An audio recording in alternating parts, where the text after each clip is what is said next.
हाँ छोड़ दिए। तो मैं इसी बात को कह रहा था कि किसी का जो विकल्प है वह आपको देना जरूरी है, और विकल्प व्यक्ति का नहीं, हर समय सिस्टम का होना चाहिए। हर व्यक्ति यही कहना चाहता है कि मैं ईमानदार हूँ, और जबकि ईमानदारी का कोई पैमाना आज तक नहीं बना, कोई स्केल नहीं बना आज तक, कोई ऐसी मशीन नहीं बनी है जो कि बता दे कि अमुक आदमी इतना प्रतिशत ईमानदार है, अमुक आदमी इतना प्रतिशत ईमानदार है या इतना प्रतिशत बेईमान है। तो ईमानदारी और बेईमानी वास्तव में कोई स्केल ही नहीं है।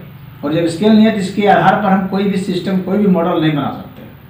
तो हमको बनाना क्या चाहिए कि उस व्यवस्था के हिसाब से बनाना चाहिए। हम ये मान के चलें कि अधिक से अधिक दुनिया में जितने बेईमान हो सकते हैं संभव, जो सबसे बड़े चोर हो सकते हैं, उनको हम बैठा दें गद्दी पर और वे एक पैसे चोरी नहीं कर पाए।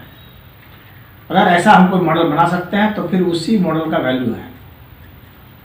और जो व्यक्ति स्वतः अगर ईमानदार है या जैसे भी है अपने आध्यात्मिक कारण से, तो वह तो है, तो ठीक ही है, अति उत्तम है। लेकिन हमें उस आदमी के आधार पर नहीं बनाना है, हमको सिस्टम के आधार पर बनाना है।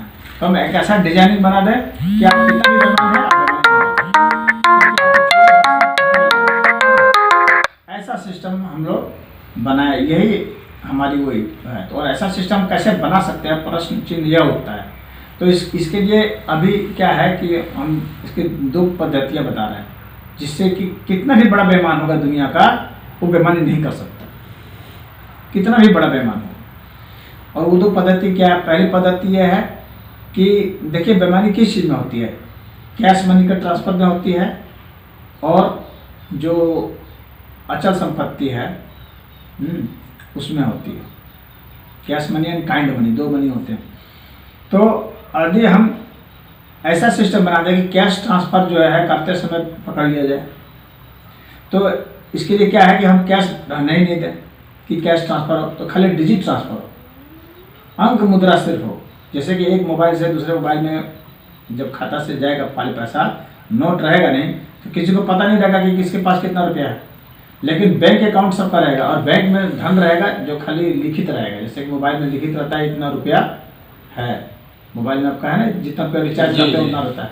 उसी तरह से आप बैंक में जितना भी चार्ज डाले रहेंगे, खाली अभी बैंक में क्या होता है, बैंक में भी आपका तो खाली नजर रहता है। जब आप बैलेंस शीट देते हैं तो क्या उसमें लिखा ही तो रहता है, तो खाली डिजिट जो है वही आपका अमाउंट का वैल्यू रहेगा, और वह डिजिट ट्रांसफर होगा आपके खाते से मेरे खाते। मान लीजिए कि मैंने कुछ बेचा, आपने कुछ खरीदा, तो खरीदा तो आपके पैसे से खाते से कट के मेरे खाते में आ गया, और मैंने आपको दे दिया, तो मेरे खाते में बैलेंस बढ़ जाएगा। इसमें कैश का कोई लेन देन नहीं होगा। जब पूरे देश से कैश हट जाएगा, तब कैश का ट्रांसफर जो है वो इस तरह से नहीं हो पाएगा, बिना कोई सामान लिए दिए या बिना कोई सेवा लिए दिए। तब क्या होगा कि हर व्यक्ति के ऊपर नज़र हो जाएगी सरकार की, और कोई ट्रांसफर भी नहीं होगा, तो उसके लिए रसीद देनी पड़ेगी। रसीद आपके पास होगी नहीं, आप देंगे कैसे? तो किसी को घूस नहीं दिया जा सकता, क्योंकि घूस की रसीद ही नहीं होगी, तो आप घूस नहीं ले दे सकते पैसे में। अब रही बात कि हम सोना में दे दें, चांदी में दे दें, या ज़मीन दे दें, या इस तरह के चीज़ों को घूस दे दें, तो उसके लिए क्या है कि फिर सबका ओनरशिप का, सब हर सामान का एक वैल्यू होगा। फिर वो वैल्यू क्यों ट्रांसफ़र किया गया उस पर होगा। दूसरी बात है कि जो सरकारी कर्मचारी हैं जो कि पैसे घूस लेते हैं, हर सरकारी कर्मचारी को जांचने के लिए क्या है कि सरकारी कार्यालय में मशीन लगाई जाएगी। उस मशीन का नाम है FMRI मशीन। वह मशीन क्या है कि हम लोग का दिमाग की स्कैनिंग कर लेती है, ब्रेन स्कैन टेक्नोलॉजी उसको कहते हैं। वो ब्रेन रीडिंग मशीन होती है जो कि आपके दिमाग को पढ़ लेती है।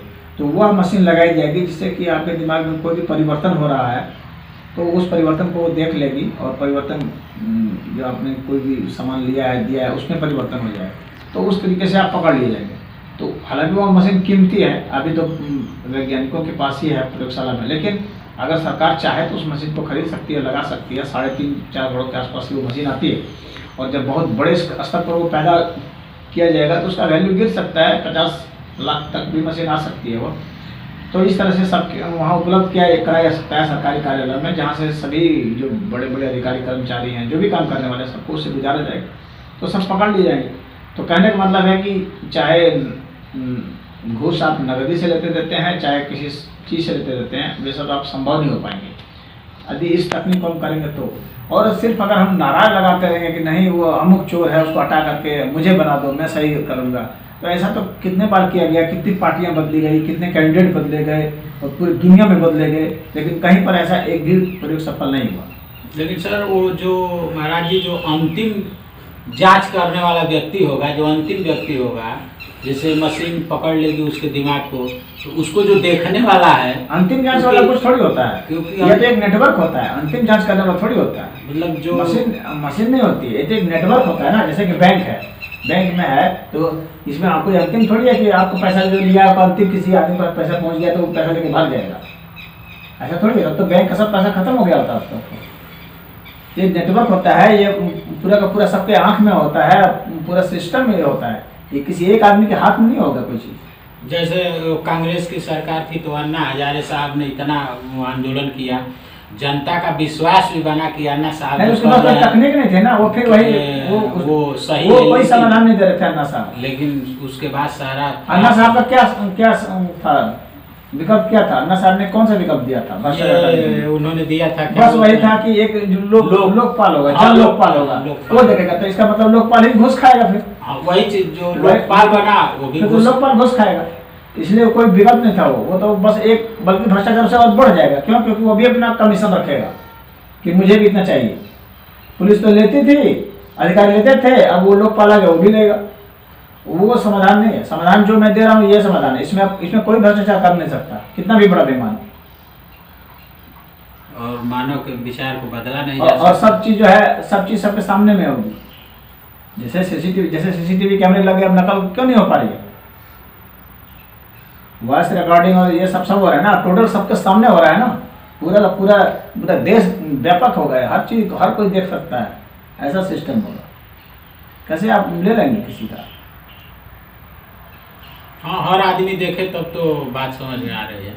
वो तो हर आदमी का होगा, जैसे कि अभी इंटरनेट पर हर आदमी देख सकता है ना वीडियो, कोई भी इंटरनेट पर तो आपका वीडियो हर, जैसे फेसबुक में वीडियो लाइव कर देते हैं तो हर आदमी देख सकता है, तो उसी तरह से हर आदमी देख सकेगा, कोई भी किसी का देख लेगा। कैसे आप चुरा लेंगे?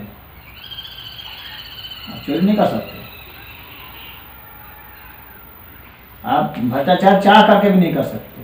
तो ऐसा वो सिस्टम होता है, हम बेईमान आदमी को बैठा देंगे और कहेंगे तुम बेईमानी करके दिखाओ, तो नहीं कर नहीं सकता, जो करना चाहेगा तुरंत पकड़ ले जाए। ठीक है महाराज जी, इसके लिए आपको धन्यवाद।